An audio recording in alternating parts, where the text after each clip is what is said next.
Hello friends, welcome to Manu Law classes. Today in this newspaper that is of 14 September 2022 Daily Hindu edition, we are going to discuss the maximum important issues are related with the India's foreign relation. Here we are going to study about the Shanghai Cooperation Organization, then Iran, India. We are also going to have an editorial on this issue about the SCO. कल हमने G20 के बारे में पढ़ा था. We discussed important things about the G20 the few days earlier. So अब हम यहाँ पे SCO के बारे में पढ़ेंगे. This is a very important editorial for from today's newspaper. Then we are going to study about a revision type from India-China issue, that is disengagement from patrolling point 15. Okay, so these are the most important issues. Then we have a issue related with health today. About the listing of medicines under national essential list of medicines. Okay, so we are going to see the drugs which have been included, which have been excluded over there. वो थोड़ा सा factual point of view से काफ़ी important हो जाता है. And then we are going to discuss an editorial about the Grand Slam. Those editorials are important. कभी कभी हो सकता है कि sports related events से अगर passage आए, so that type of passage is very important. Specifically there about US Open, that is very important. So let's start with the news. The first is India-China confirm withdrawal of troops from patrolling point 15 in Ladakh. तो जैसा कि हम जानते हैं जुलाई में 16th commander level talk हुआ था between India and China, and just before the start of SCO summit it was announced that India and China their armies, they are going to withdraw from patrolling point 15. Now this patrolling point 15, it is in Gogra hot spring area. Okay, मार्च में 2022 में भी 15th commander level talk हुआ था, which was aimed to discuss the disengagement at patrolling point 15, but it ended in impasse. But now after the 16th commander level talk which happened in July, now India and China, they both are withdrawing from patrolling point 15 in Ladakh, which is in Gogra hot spring area. बाद में अगर आप देखेंगे कि दो area ऐसे हैं, that is Depsang and Demchok, which are called as friction points. So India maintains that this engagement should also happen at Demchok and Depsang. Okay, but China जो है it has not agreed to. Okay, so यहाँ पे क्या है कि India जो है it has maintained the friction points at Demchok and Depsang. Okay, तो इंडिया चाहता है कि यहाँ से भी डिसएंगेजमेंट हो, बट चाइना कहता है कि ये जो इशू है ये 2020 का जो गालवान वैली स्टैंड ऑफ था उसके पहले का इशू है. Okay, and that's why China has refuse to accept them. Okay, as a legacy issues predating the 2020 stand off. तो यहाँ पे क्या है कि डेमचौक जो है it is one of the 2 mutually agreed disputed areas in eastern Ladakh, and जो डेप्सांग है it is one of the 8 friction points in this area. यहाँ पे जो डेमचौक में खास करके अगर आप देखेंगे कुछ दिन पहले, अगर आपको याद होगा दैट CNN दैट चारदिंग नाला, वहाँ पे इंडियन ग्लेशियर्स को चाइना ने स्टॉप कर दिया था आने से. ठीक है, तो ये जो चारदिंग ला एरिया है या चारदिंग नाला है वो डेमचौक में ही है. So in Demchok there are varying claims in Charding La area. Varying claims का मतलब कि यहाँ पे इंडिया का जो परसेप्शन है LAC का और चाइना का जो परसेप्शन है LAC का, उसके अंदर डिफरेंस है. Because of that the Indian glaciers were stopped. Okay, अगर आप देखेंगे तो चाइनीज़ प्रेजेंस जो है डेप्सांग में इट इज़ वेरी हाई. खास करके यहाँ पे क्रूशल एरिया है that is called as bulge, and there the PLA troops they have been blocking Indian army patrols from patrolling point 10, 11, 11A, 12 and 13. उसके साथ साथ the new challenges which are emerging. So see the Chinese buildup threatens India's positions at Burtse and Raki Nala, which are well inside the Indian territory, and further at दौलत बेग ओल्डी. दौलत बेग ओल्डी लेह से लेकर दौलत बेग ओल्डी एक road बन रहा था, जिसके बाद ये गालवान वैली क्लैश स्टार्ट हुआ. Okay, so here the Chinese presence are also very near Daulat Beg Oldi, where Chinese troops are closer to this Daulat Beg Darbuk Shyok DOBO road. ठीक है ना, तो ये जो रोड है ये इंडिया ने अनाउंस किया था they are going to build this road connecting Darbuk Shyok and DBO road, cutting down the travelling time from Darbuk to DBO. जो DBO है इसका फुल फॉर्म है Daulat Beg Oldi. It is one of the very important post of India on LAC. Okay, now some factual information about the LAC। तो जैसे कि मैंने आप लोगों को पहले भी बताया है कि LAC जो है इसका जो है इट इज़ अराउंड 3500 किलोमीटर इसकी लेंथ होती है। It is divided into 3 sections, western, middle and then eastern, ठीक है ना। ईस्टर्न में जो है that is the area comprising of Sikkim and Arunachal Pradesh. यहाँ पे जो डिस्प्यूटेड एरिया है it is Tawang. The next is middle sector. तो मिडल सेक्टर में कम्स हिमाचल प्रदेश एंड उत्तराखंड, ठीक है। यहाँ पे कुछ दिन पहले चाइना ने डिस्प्यूट करने की कोशिश की थी। एक प्लेन है जो उत्तराखंड में है that is called as Barahoti plains, ठीक है। और यहाँ पे तो पूरा अक्साई चीन एरिया, वेस्टर्न सेक्टर जिस लद्दाख एरिया, यहाँ पे पूरा अक्साई चीन ही पूरा डिस्प्यूटेड एरिया है। Now coming to Shanghai cooperation organisation. So Iran may urge India to restart oil import. So if here we will see that Iran will ask India to start importing Iranian oil again once it suspended its supply in 2018-19. Okay, so India ने क्या किया कि under US pressure, India zeroed out its oil import from Iran. Now Iran wants that India should start this discounted Iranian sweet crude during the ongoing SCO meeting. तो यहाँ पे prime minister Narendra Modi and Iranian president जो हैं, ये नाम important है, Ibrahim Raisi, they are likely to meet on Friday on the side lines of Shanghai cooperation organisation summit in Samarkand. Samarkand is in Uzbekistan. Okay, then they are also going to discuss the next stage of Chabahar port development. Okay, तो Chabahar port जो है it is the only sea port on the gulf of Oman in Iran, ठीक है। तो Chabahar port पे मैंने आप लोगों को पहले भी कहा था कि वेरियस पोर्ट्स हैं छाबार पोर्ट के। एक है शाहिद कलंतरी, दूसरा है शाहिद बेहस्ती। तो जो शाहिद बेहस्ती पोर्ट है that is being developed, okay.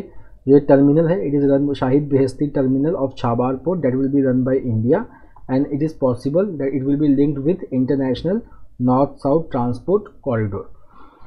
Now coming to page number 10 to continue with this news, there are some important news also. अभी देखिए यहाँ पे ईरान में urge India to restart oil import. So now see over here, now see what India is aiming for. Chabar port, okay. India wants that Chabar port should be the part of international north-south transport corridor, which will become connectivity hub for SCO region. Now what is the importance of SCO region? That it is makes up half of the world's population. उसके बाद यहाँ पे देखिए एक project का नाम लिया गया that is called as trans Afghan railway. So what is this trans Afghan railway? Trans Afghan railway ये एक प्रपोजल है उज्बेकिस्तान का विच वॉज अनाउंस्ड इन 2019। अब देखिए समिट भी उज्बेकिस्तान में हो रहा है। तो उज्बेकिस्तान क्या चाहता है? It wants to develop a railway connecting Uzbekistan to Pakistani port of Karachi, Gwadar and Qasim, ठीक है, ये 3 पोर्ट। तो यहाँ पे क्या होगा कि ये जो है trans Afghan railway it will go through Uzbekistan, Afghanistan and then it will reach Peshawar. फिर एक रेल लिंक बनेगा उज्बेकिस्तान से पेशावर तक थ्रू मजार शरीफ इन अफगानिस्तान। फिर उसके बाद पेशावर में जो गुड्स हैं उनको ऑफलोड किया जाएगा, उनको पाकिस्तानी ट्रेन पे डाला जाएगा ताकि वो वहाँ से पाकिस्तानी पोर्ट पे जा सकें। The next issue about the Shanghai Cooperation Organization is about the arbitration issues. तो इंडिया चाहती है कि जो छाबार पोर्ट पे अगर फ्यूचर में कोई डिस्प्यूट हो जिसको आर्बिट्रेशन के थ्रू सॉल्व किया जाएगा that should be done in third country, but Iran wants that dispute related to Chabahar terminal should happen only in Iran. So this is one of the friction point between India and Iran related to Chabahar port. चलो now see इस बार जो SCO का summit होने वाला है समरकंद में, head of summit, ठीक है ना। तो here we will have countries like Russia, China, Pakistan, Kazakhstan, Kyrgyzstan, Tajikistan and host Uzbekistan. उसके बाद Iran will become the member of SCO in this summit itself. Then there are also some special invitees so which are Belarus, Turkey, Turkmenistan, Azerbaijan, Armenia and Mongolia. कुछ इसमें से observer states हैं और कुछ यहाँ पे इन्वाइटेड हैं। उसके बाद अगर हम देखेंगे जो अफगानिस्तान है it is also an observer state but it has not been invited to the SCO summit because Taliban जो रेजिम है it is still not recognised internationally. So that is important factual information about the Shanghai cooperation organisation this time. The next is India to hold G20 summit in 2023। तो G20 के बारे में हमने पहले भी पढ़ा था। सो नाउ इंडिया का जो G20 का समिट है जो इस बार होने वाला है 2022 में, वो तो बाली में होने वाला है, इंडोनेशिया में। जो अगला समिट होगा it will be held in New Delhi. It will begin from December, India का जो प्रेसिडेंसी है G20 का, that will began after this year's G20 summit. So India will assume the presidency of G20 summit from December 1st 2022 and will continue till November 30 2023। और जो G20 summit है, जो leaders summit है, वो कहाँ पे होगा? न्यू दिल्ली में होगा, सितंबर 9 and 10 इन 2023। उसके बाद जो गेस्ट कंट्रीज होंगे, देखिए वो भी इंपॉर्टेंट है। गेस्ट कंट्रीज कौन कौन से होंगे? तो Bangladesh, Egypt, Mauritius, Netherland, Nigeria, Oman, Singapore, Spain and UAE। This will be the guest country for the next year G20 summit. Now यहाँ पे एक चीज़ है जिसके बारे में यहाँ पे मेंशन है, दैट इज G20 ट्रॉयका। अब G20 ट्रॉयका क्या होता है?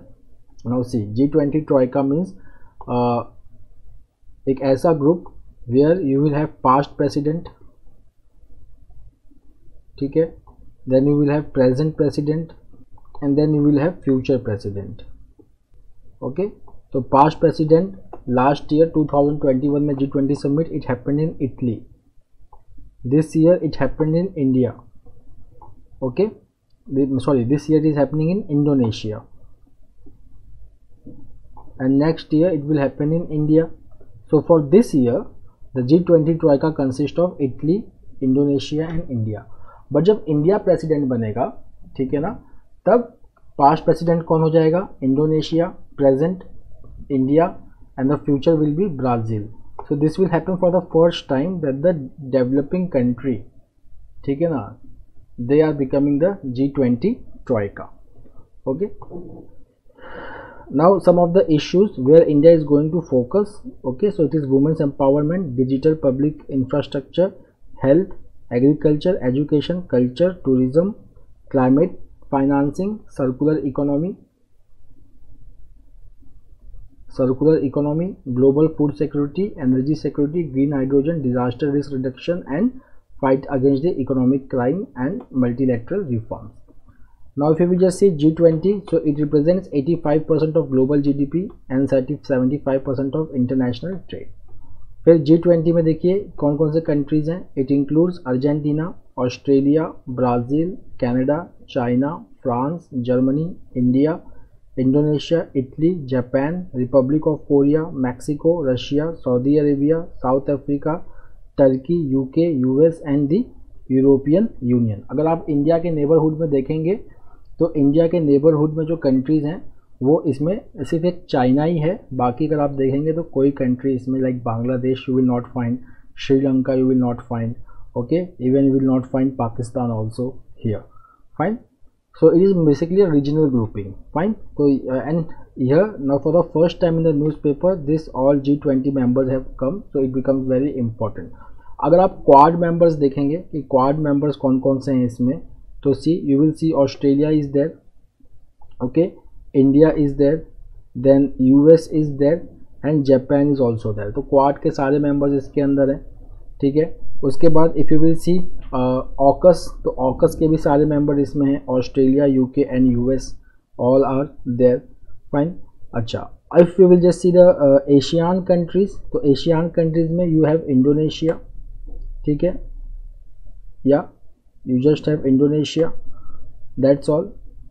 ओके, ब्रिक्स में अगर आप देखोगे तो ब्रिक्स के सारे मेंबर्स आपको इसमें मिल जाएंगे। So because you have Brazil, okay, you have Russia also over here, you have Russia also, you have India, you have China, and as well as you also have South Africa। The next is just an appointment that Rohatgi, Mukul Rohatgi, he is going to become the Attorney General from October 1 for the second time after the incumbent Attorney General KK Venugopal, he retires on September 30।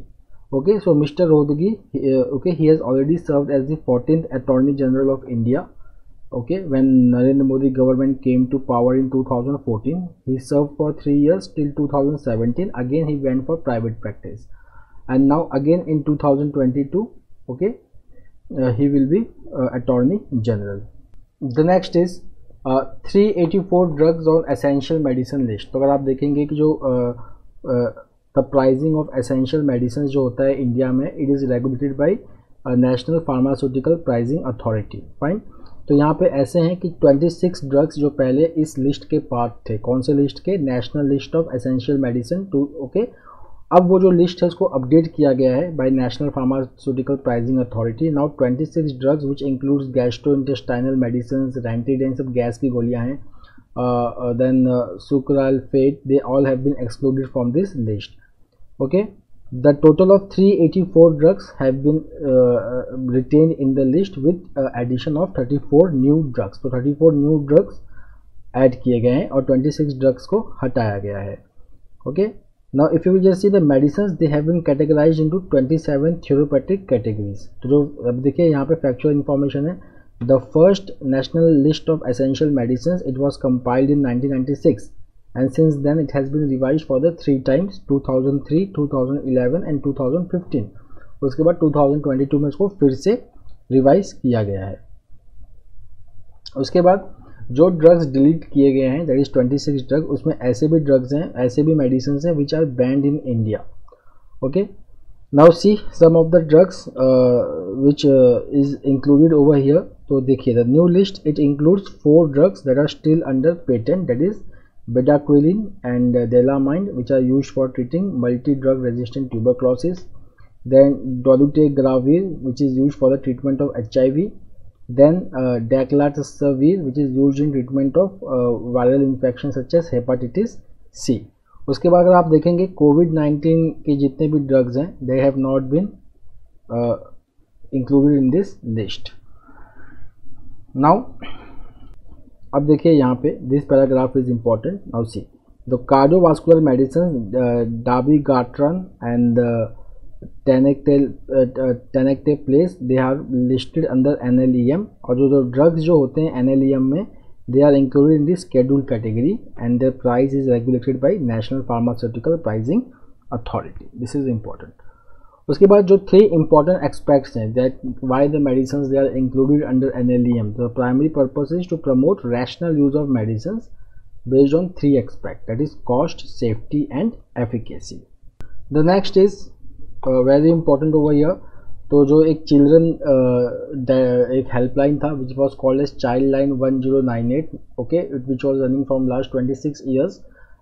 Now it will be merged with the emergency number 112. तो अगर आप child related cases जो हैं, that will be now they don't have to dial 1098, that is child line 1098. now they have to dial 112.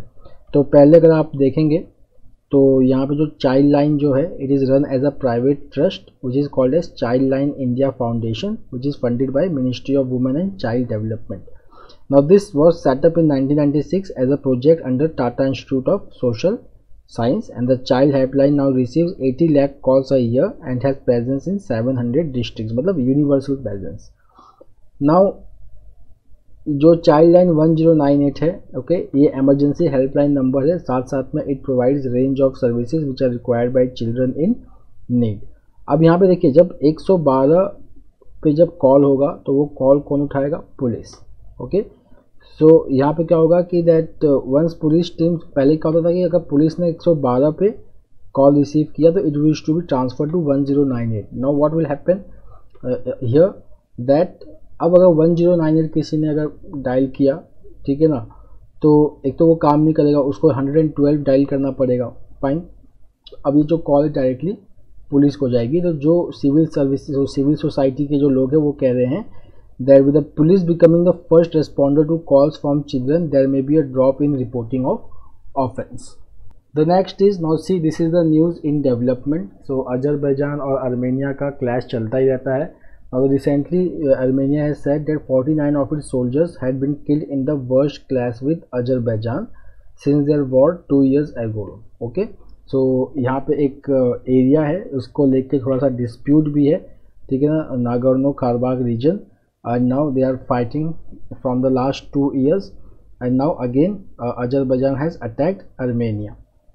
Now coming to Emmy award, तो अब हम देखेंगे Succession and Ted Lasso, they have topped the Emmy award, okay. and then Squid Game also. Now see the drama awards. So see, Succession, this is about a media empire run by grasping and cutthroat family. Okay, so this has won the Emmy award. Then Squid Game, which is the South Korean set drama about the idle rich turning the poor into entertainment fodder. This has also won. Then these are some of the winners of Emmy awards. Okay, the next is Obituary. So if you will just see, Jean-Luc Godard, who was one of the most influential French filmmakers. Okay, and he was also considered as father of French New Wave. So he has died at the age of 91. Now see some of his important movies. These are Contempt, which was produced in 1963. Okay, and then Perret Le Fou, that is 1965. The next is William Ruto has finally become Kenya's president. ये पहले elect हो चुके थे president, पर इनके election पे वहाँ के जो फॉर्मर प्रेसिडेंट थे, that is called as Raila Odinga. Okay, he has filed a challenge, he has filed a petition challenging his election, but बाद में सुप्रीम कोर्ट ने उनको अपॉइंट किया एज द केनिया प्रेसिडेंट. तो अब यहाँ पे हम देखेंगे तो mister William Ruto, he has been the deputy to outgoing president Uhuru Kenyatta, but he had a bitter split with Mr. Kenyatta that left the two not speaking for months at a time. The next is appointment in economics, that is the finance ministry has constituted an expert committee under the chairmanship of former SEBI chairman. तो देखिए chairman का नाम क्या है, मेलेवितिल Damodaran. Okay, तो ये जो committee है, it has been established to identify measures to unravel regulatory hurdles for venture capital and private equity investors. Now the other members are Poonam Gupta.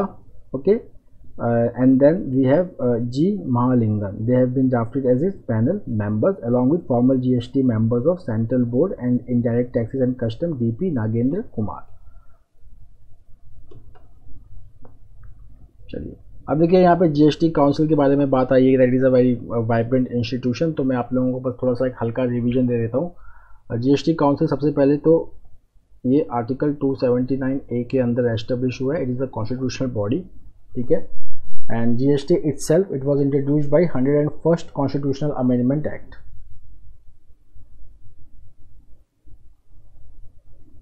Okay, that is the first thing. The second thing is कि GST council की जो chairperson होती हैं वो होती हैं union finance minister. तो इस वक्त जो चेयरपर्सन है वो हैं निर्मला सीतारमन. ठीक, उसके बाद जो इसके मेंबर्स होते हैं वो कौन कौन से होते हैं, एक तो सारे स्टेट के फाइनेंस मिनिस्टर, सारे स्टेट गवर्नमेंट के. उसके बाद जो यूनियन गवर्नमेंट में मिनिस्टर ऑफ स्टेट जो होता है who is handling the revenue portfolio, that becomes the member of the GST council. Okay fine. GST council में जो सेंटर का जो वेटेज होता है वोट का, इट इज़ 1/3, और जो स्टेट्स का जो वेटेज होता है दैट इज़ 2/3. ठीक है, और जो कोई भी डिसीजन लिया जाता है दैट रिक्वायर्स 3/4 मेजॉरिटी. ठीक है ना. Those are the important things related to GST council. Recently जो जीएसटी काउंसिल की मीटिंग हुई थी वो हुई थी चंडीगढ़ में. अब हम आते हैं एक इम्पॉर्टेंट न्यूज़ पे, that is explainer which is called as windfall tax. तो अभी आप जानते हैं कि फाइनेंस मिनिस्टर ने विंडफॉल टैक्स, मिस यूनियन गवर्नमेंट ने विंडफॉल टैक्स लगाया था. ठीक है, so what is this windfall tax? तो this is the windfall tax to tax the profit of a company, okay, which has been derived from some unprecedented event. For example in current event what we saw that because of Russia-Ukraine crisis, energy price has rose too much, so that resulted into profits to petroleum refineries in India. Okay, तो जो profit है, it is not because of some investment strategy or some investment which the company has made. Simply due to some global crisis, the price rise in crude oil and petroleum has resulted into profit to the company. So government they use this one-off tax retrospectively above the normal rate of tax, that is called as windfall tax. ये oil companies के ऊपर बहुत ज़्यादा लगाई जाती है क्योंकि oil prices जो होते हैं वो वोलेटाइल होती है. ठीक है, तो इनके ऊपर जो गवर्नमेंट है they introduce windfall taxes for redistribution of unexpected gains to the producers. तो यहाँ पे इंडिया में this tax it was imposed on July 1st okay, that is which introduced a windfall profit tax of rupees 23,250 per ton of on domestic crude oil production. ठीक है, उसके बाद it was revised and it was hiked to rupees 13,300 per ton from rupees 13,000, मतलब पहले कम किया गया फिर उसको बढ़ा दिया गया. Now next see and Union United Nations के जो सेक्रेटरी जनरल हैं, ठीक है, he has said that largest energy companies in the first quarter of the financial year they made a combined profit of close to $100 billion. So he urged all the government to tax this excessive profit and use the funds to support the most vulnerable people in this difficult time. So that's why in July India introduced a windfall tax on domestic crude oil producers who were reaping the benefits because of high oil prices. उसके साथ साथ India ने additional excise Levi भी लगाया diesel, petrol और aviation air turbine fuel पे. Now यहाँ पे अगर हम देखें तो सोर्सेस हैं वो कह रहे हैं कि जो ये विंडफॉल टैक्स है it is mainly targeted to Reliance industries limited and Russian oil major. एक जो है रशियन ऑयल कंपनी रॉसनेफ्ट, वो एक कंपनी को बैक करती है इंडिया में, it is called as Nayara energy. Okay, who are making large profits because of import of cheap Russian crude oil. तो इनके लिए the government introduced windfall tax. Windfall tax से एक प्रॉब्लम ये भी होता है कि अगर आप विंडफॉल टैक्स मतलब कि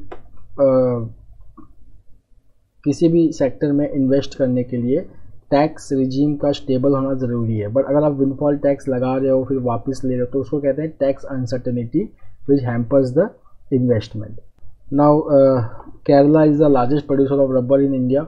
तो नेचुरल रबर की प्राइसेस जो है वो इंडिया में घट गई है because if you will just see that कोविड-19 के time the demand had gone up because gloves की ज़रूरत थी. ठीक है, उसके साथ साथ जो चाइना है which is the huge consumer of rubber itself, ठीक है, वहाँ पे भी अब ज़ीरो कोविड पॉलिसी फॉलो हो रही है. Because of that also the demand for natural rubber has gone down. The third is inventory. तो जो इंडिया में जो टायर मैन्युफैक्चरिंग कंपनीज हैं they had already bought rubber from Ivory Coast and Far East, and now that inventory could not be used during COVID-19, but now they are depending upon that inventory. So currently they are not requiring the natural rubber. So this has all led to fall in prices of natural rubber in India. अब ये जो farmers हैं जो वो ये चाहते हैं कि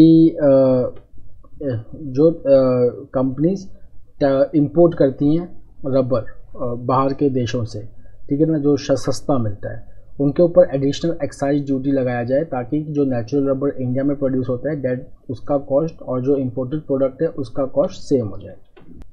the next is a different slam. तो यहाँ पे we are talking about the US open. तो ये कह रहे हैं कि यूएस ओपन के बारे में देखिए कुछ खास बात है. First is it was the first major to introduce, major का मतलब major title, that is grand slam, to introduce final set tie break in 1970. Then it was the first to award men and women equal prize money in 1973. Then this year it became the first to introduce coaching during matches. Okay? तो अगर आप देखेंगे जनवरी 2006 से, ठीक है ना, तो हमारे जो ग्रैंड स्लैम है वो 4 होते हैं. US open, Australian open, Roland Garros मतलब फ्रेंच ओपन एंड विंबलडन. तो यहाँ पे there are only 5 different winners. But अगर यूएस ओपन में अगर आप देखेंगे देर आर 10 डिफरेंट विनर्स. जो अभी रिसेंटली जो मेन सिंगल्स टाइटल जिन्होंने जीता है he is Carlos Alcaraz who is from the Spain and he has been now he is the youngest man to reach the number 1 ATP rankings. ठीक है, and then after Rafael Nadal in 2005 he is the first teenager to win the grand slam tournament. Okay, now coming to Iga Swiatek, who is from Poland. So she is world number 1 since the first week of April, and now she has got her maiden US Open, the first US Open and second Grand Slam title in 2022 after Paris. तो 2022 में इन्होंने 2 grand slam जीता है, एक तो French open और एक US open, और पूरा मिला के she has one 3rd. The next is about the SCO. Okay, so let's have the important information from SCO. तो इसके बारे में हमने बहुत कुछ डिस्कस कर लिया फर्स्ट पेज पे. Now let's see. तो एससीओ जो है, जिसका जो हेड ऑफ स्टेट समिट जो होने वाला है समरकंद में Uzbekistan from September 15 to 16.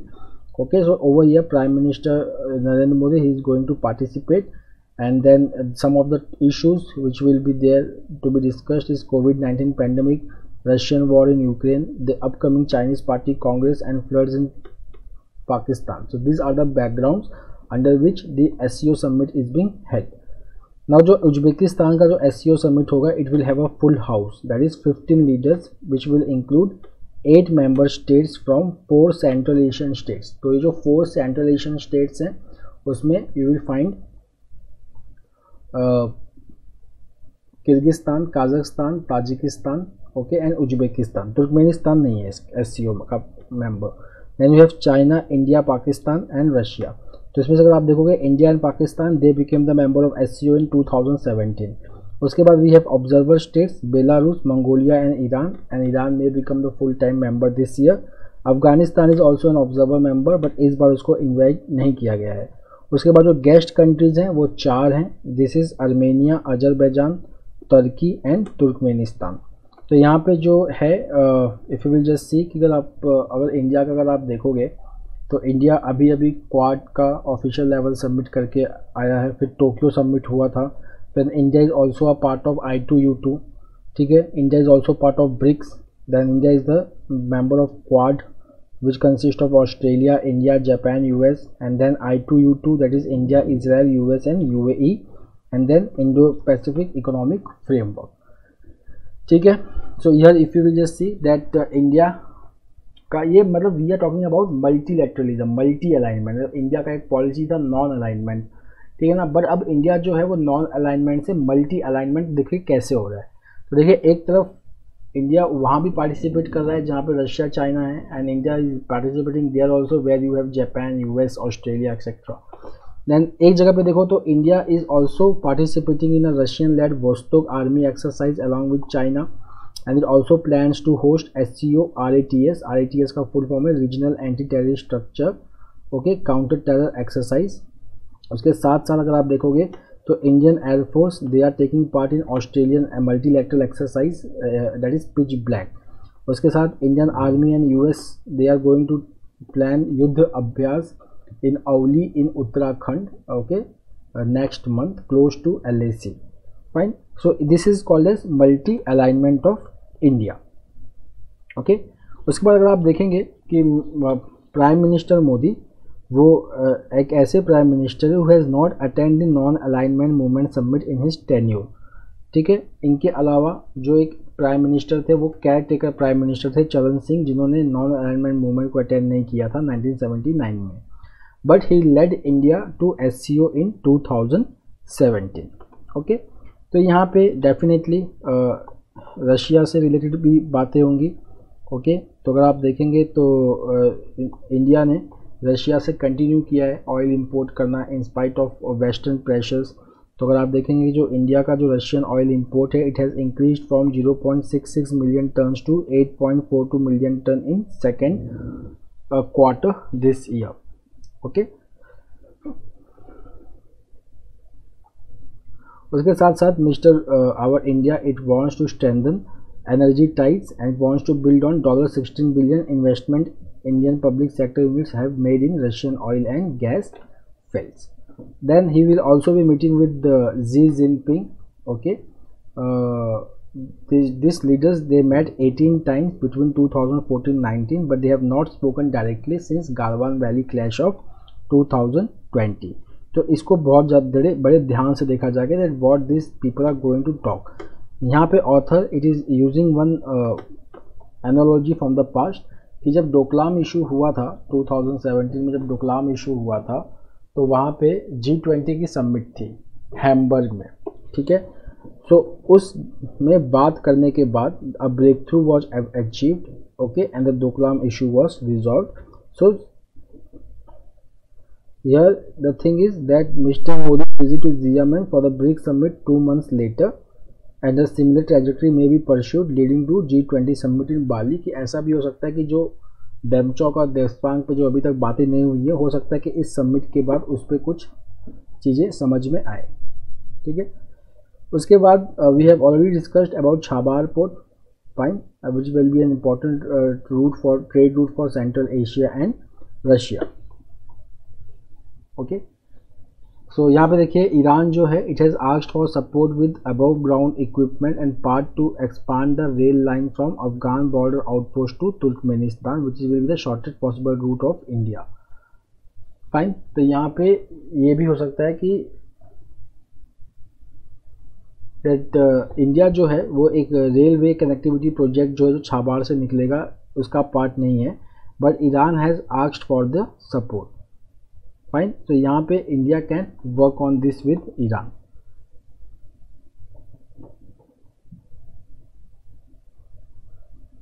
Now see, यहाँ पे देखिए Afghanistan, China, Uzbekistan, Kyrgyzstan they have signed a railway agreement for a new regional economic corridor take up their plan forward. Fine, तो यहाँ पे देखिए अब क्लैश चल रहा है, अब इसके बीच में और छाबार पोर्ट के बीच में क्लैश चलेगा। Chabahar, India wants Chabahar port should become the part of international north south transport corridor.